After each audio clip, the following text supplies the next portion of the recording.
정부가 WTO 내 개발도상국 지위를 포기하기로 최종 결정했습니다. 이 정부는 이번 결정에 따라 관세와 보조금 특혜를 잃는 농업 분야에 대해 보호책을 마련하겠다고 밝혔습니다. 소비자들의 물가 기대치가 지난 2002년 통계 작성 이래 가장 낮은 수치를 기록했습니다. 소비자의 체감 경기를 나타내는 소비자 심리 지수도 크게 개선되지 않은 것으로 나타났습니다.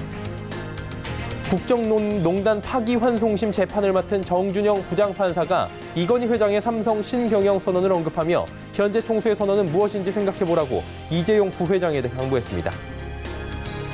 애플의 아이폰 11 시리즈가 오늘 국내 출시됐습니다. LTE 모델로만 출시되는 아이폰 11 시리즈가 5G 모델 위주의 국내 프리미엄폰 시장에서 성공을 거둘지 주목됩니다. 센 뉴스 플러스 시작합니다.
시청자 여러분 안녕하십니까? 센 뉴스 플러스 서정덕입니다.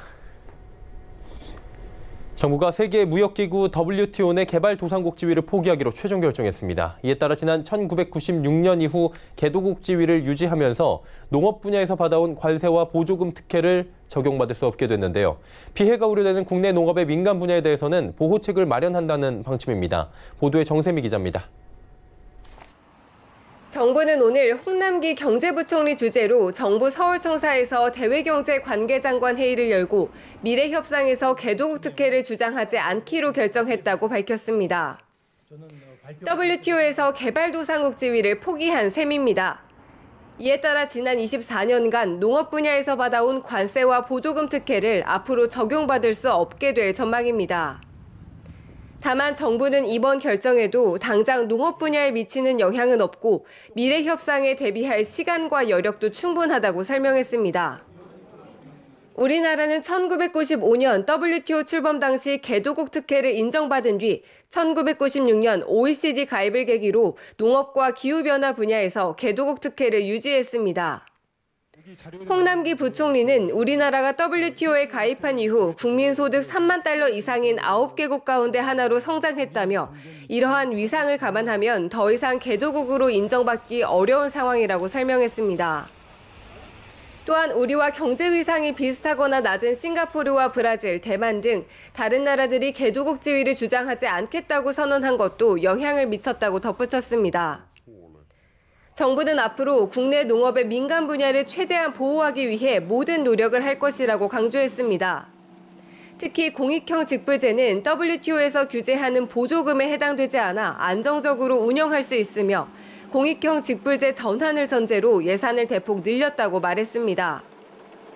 이 밖에 지역 단위 로컬푸드 소비 기반을 마련하기 위한 지원을 강화하고 채소류의 가격 안정제를 확대하는 한편 청년 영농 정착지원금 제도, 농지은행 등 자금 지원도 추진하겠다고 밝혔습니다. 서울경제TV 정샘입니다. 한국은행에 따르면 이번 달 기대 인플레이션율은 한 달 전보다 0.1%포인트 하락한 1.7%로 2002년 2월 통계 작성일에 가장 낮은 수치를 기록했습니다.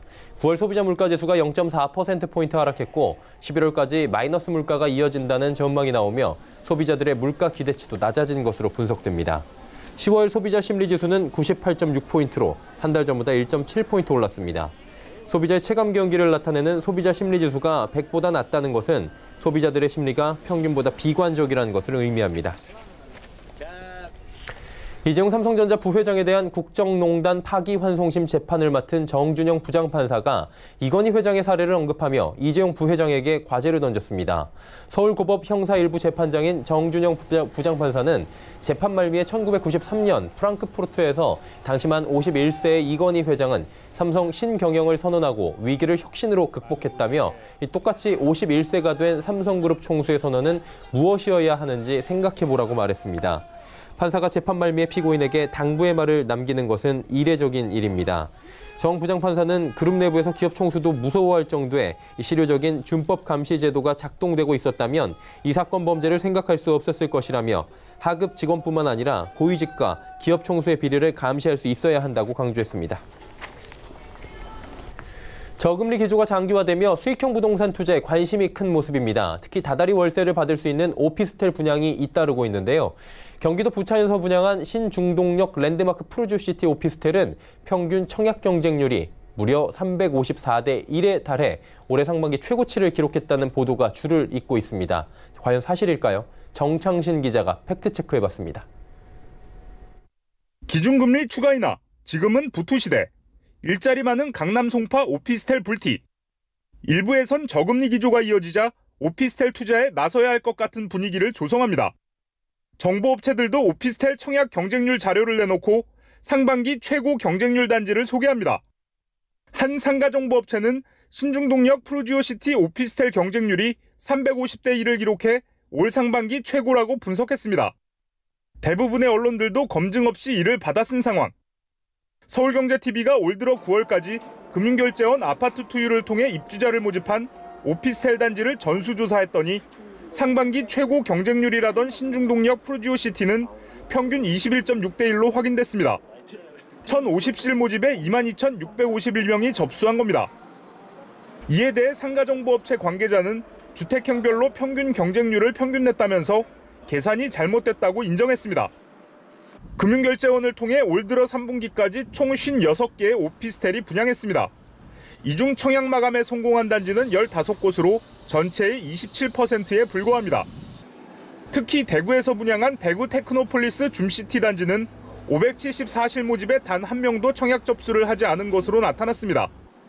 전문가들은 높은 경쟁률만 보고 투자에 나서기보단 입지와 분양가, 해당 지역의 유동인구, 공실률 등을 종합적으로 따져봐야 한다고 입을 모읍니다. 서울경제TV 정창신입니다.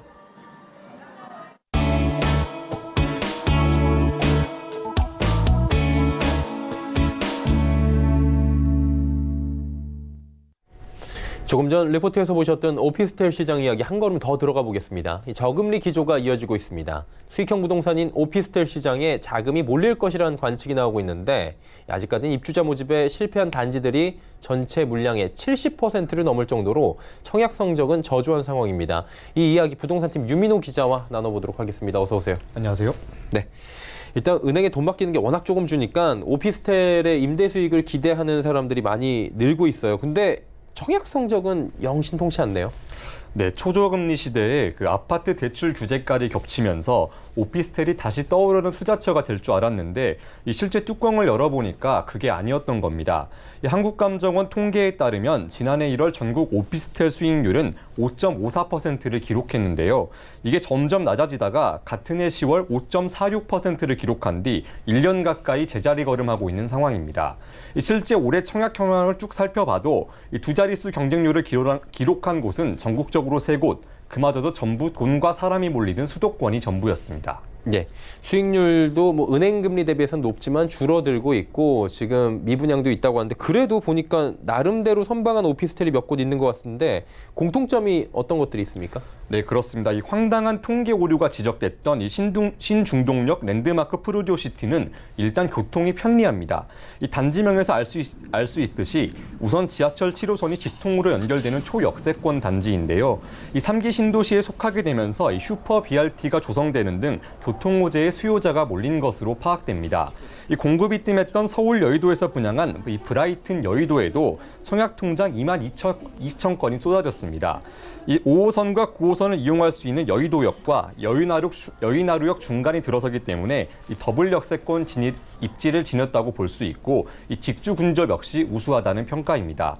이 수도권에다 출퇴근하기 편한 교통망, 이 잘 나가는 오피스텔의 공통점이라고 할 수 있습니다. 네, 교통망을 지금 짚어주셨는데 잘 나가는 오피스텔 뭐 투자에 나설 거라면 따져볼 것이 굉장히 많을 것 같은데 전망이 지금 어떤 상황인 겁니까?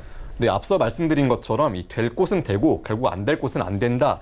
이 안 되는 곳은 청약자가 한 명도 나타나지 않는 양극화 현상이 깊어질 전망입니다. 네. 입지, 이 가격, 이 인구 모든 걸 종합해서 이 옥석 가리기 추세가 여전히 이어질 것으로 보이는데요. 여의도나 광화문, 강남권이나 판교처럼 이 인구가 북적대고 일자리가 풍부한 곳에 먼저 관심을 두셔야겠습니다. 이 1, 2인 가구 확대 추세에 맞게 이 소형 위주로 접근하시는 게 중요하고 특히 전문가들은 이 투자 전 오피스텔 주변 중개업소 3곳 이상은 꼭 방문해서 이 수익률을 교차해서 확인하는 것이 중요하다고 강조했습니다. 한마디로 꼼꼼하게 끝까지 체크를 해야 된다라는 말씀이신 것 같습니다. 투자 목적의 오피스텔 고르는 조건까지 오늘 들어봤습니다. 유민호 기자였습니다. 고맙습니다. 감사합니다.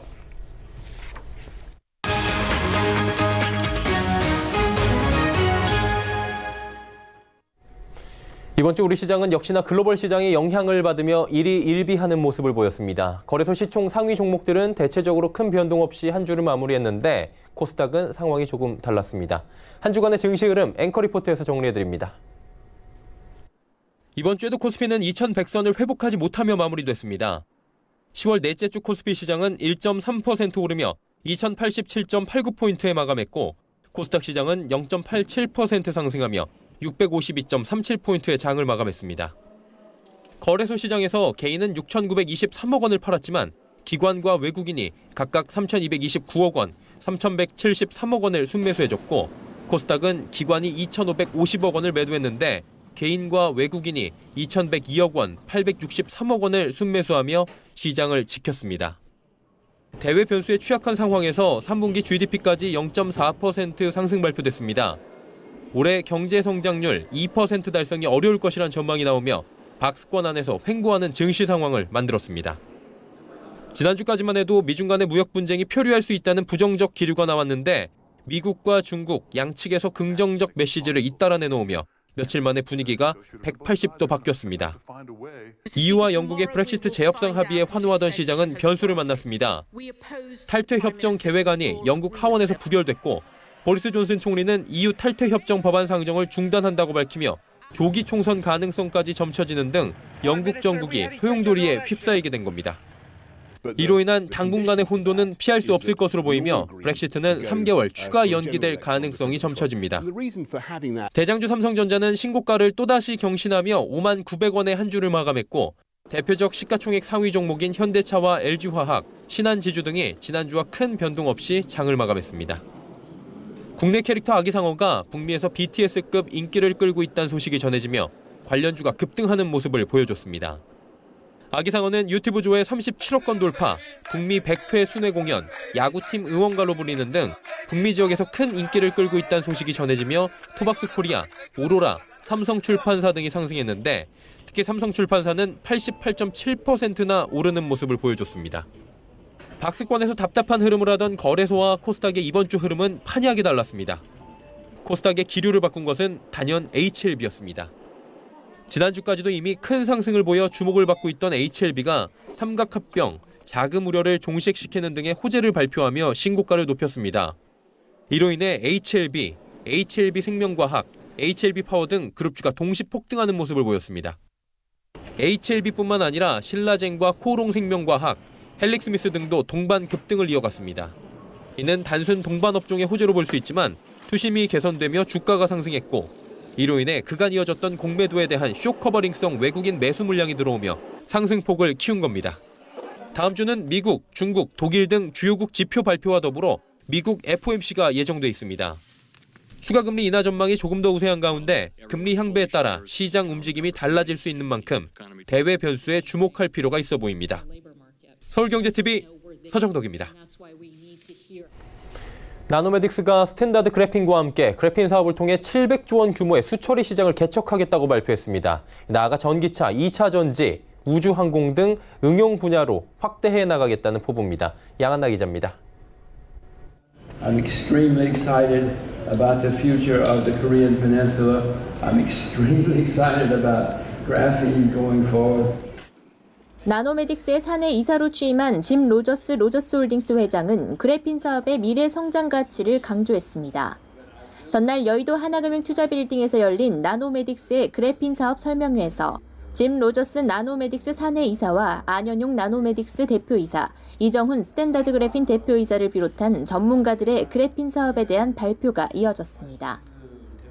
이정훈 스탠다드 그래핀 대표는 소재 기술이야말로 국가의 중요한 경쟁력 중 하나라며 그래핀 소재의 중요성을 피력했습니다.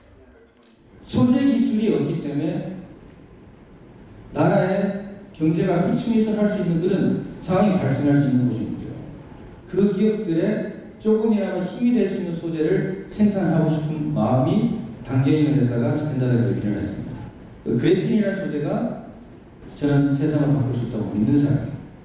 스탠다드 그래핀과 파트너십을 맺고 있는 미국 수처리 전문 업체 미고의 아담 테일러 대표는 2025년까지 전 세계 수처리 시장 규모가 700조 원으로 성장할 것이며 미고와 스탠다드 그래핀이 목표로 하는 석유 시추 관련 정수 시장은 15조 원에 달할 것으로 전망했습니다.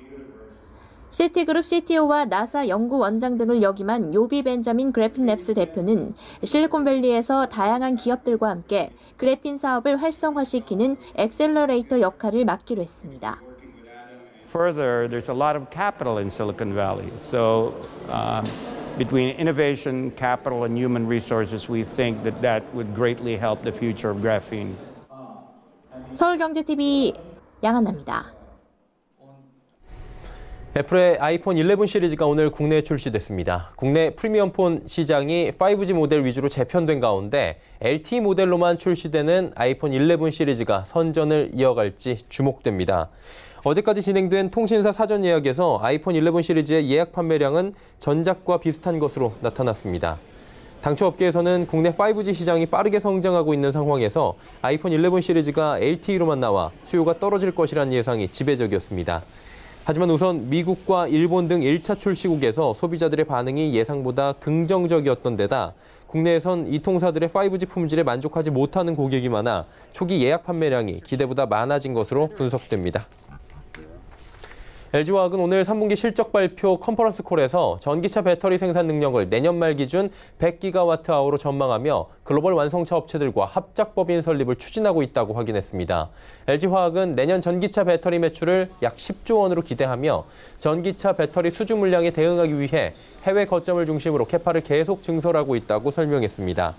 이어 합작법인 설립을 통한 가장 큰 기대 효과는 OEM 고객들에게 맞춤형 가치를 제공하고 협력 관계를 더 공고히 하는 것이라고 덧붙였습니다.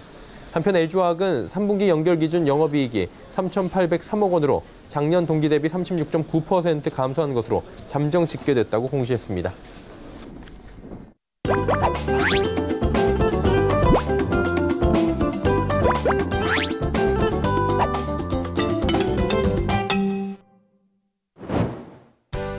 깊어가는 가을, 2019년도 막바지를 향하고 있습니다. 올해는 3.1운동과 임시정부 수립 100주년을 맞아 일제강점기 우리 역사를 새롭게 조망하는 문화행사가 곳곳에서 열렸는데요. 일본의 과거사 부정에서 촉발한 한일 무역전쟁 등도 여전히 현재 진행형입니다. 100년 전 일본에 맞섰던 선조들, 특히 불교계는 우리 민족성을 어떻게 지켜냈을까요? 오늘 센즈라이프에선 일제에 저항했던 근대 불교의 흔적을 따라가 봅니다.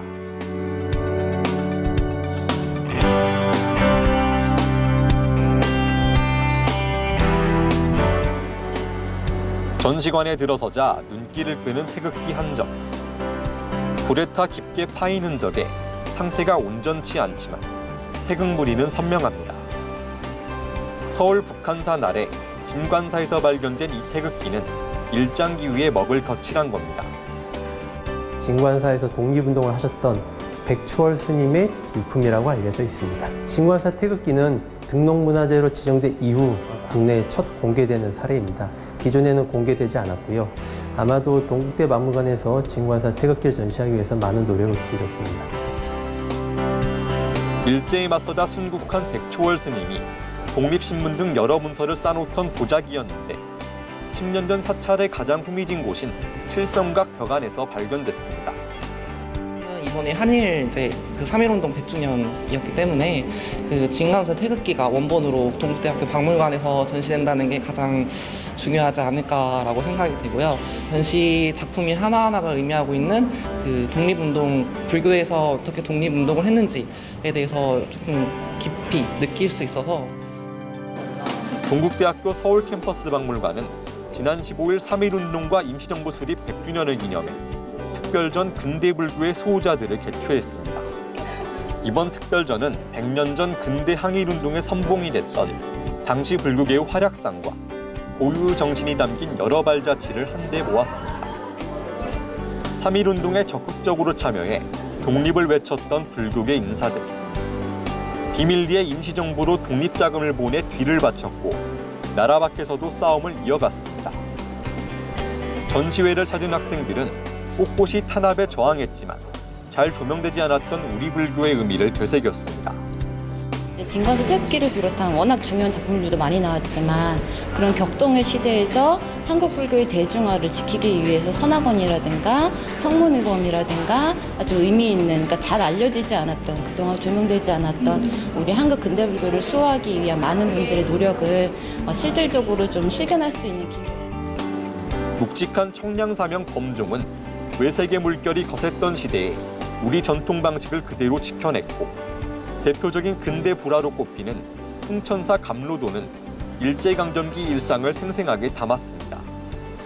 이번 전시는 우리가 그 독립운동에 참여했던 만해 한용운 선생 그 스님 외에도 불교계의 많은 스님들이 일제에 어떻게 저항하고 그들이 불교를 이렇게 구심점을 가지고 쭉 유지함으로써 현대 불교로 이어진, 그러니까 바로 불교의 가장 그 근본의 그 뜻을 여기까지 연결했다는 그런 점입니다. 특별히 이번 전시에는 동국대박물관이 소장한 보물 제569호, 하루라도 책을 읽지 않으면 입안에 가시가 돋친다로 잘 알려진 안중근 의사의 유물, 일일 부독서 구중생형극도 만나볼 수 있습니다.